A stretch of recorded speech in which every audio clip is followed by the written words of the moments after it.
People evolve into your expectation of them. The more you're determined to see them in a specific manner, the more they will turn up like that for you. Once you've decided that somebody is a specific way, you will find more and more evidence of that showing up in your experience. So if you decide that the people around you, family, friends, your work colleagues, that they're incompetent, that they're unable, the more you will find that they will show up in that manner for you. In fact, they'll try really hard to meet your expectations because they know that that is the way your relationship holds the connection. But if you choose to see their light, even when they forget, then you're holding them in a space of expectation that allows them to rise to be more, even when they're feeling their lowest. So if you decide that you're going to look through the lens of love, then it will look like this.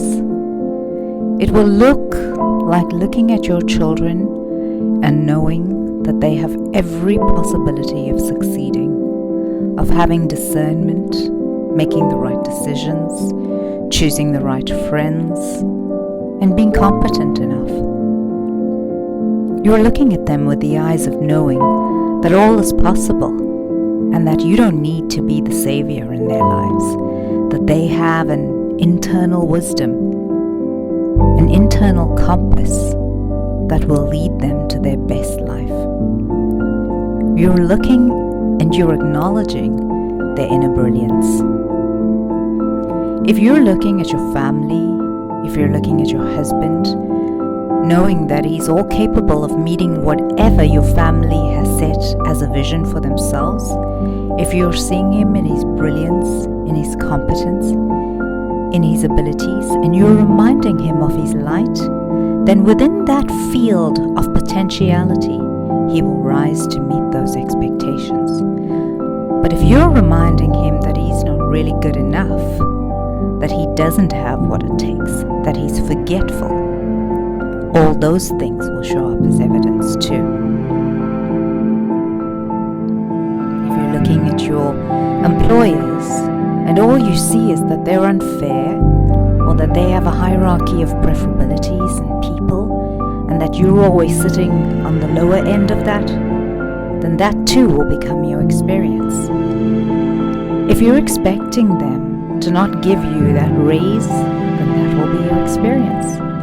But if you're deciding that you're going to look for the absolute best in everybody, that means finding the light in the tiniest tunnel and saying, hey, I remember who you are. I know who you are. Sometimes you're going to veer off the path, but I'm going to pull you back in and I'm going to remind you, not by my words, but merely by the way I live my life, merely by the way I wake up, and the evidence of my happiness is really just evident in my energy.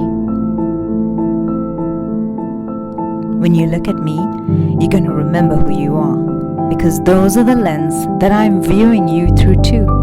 And so today I choose to see your brilliance. I choose to see that life will always work out for you and that you cannot get it wrong.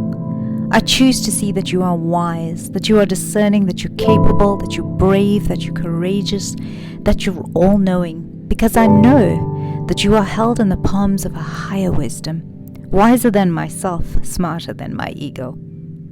And those palms hold me too, and in those palms is the field of pure potentiality for us to live the best lives we possibly can together.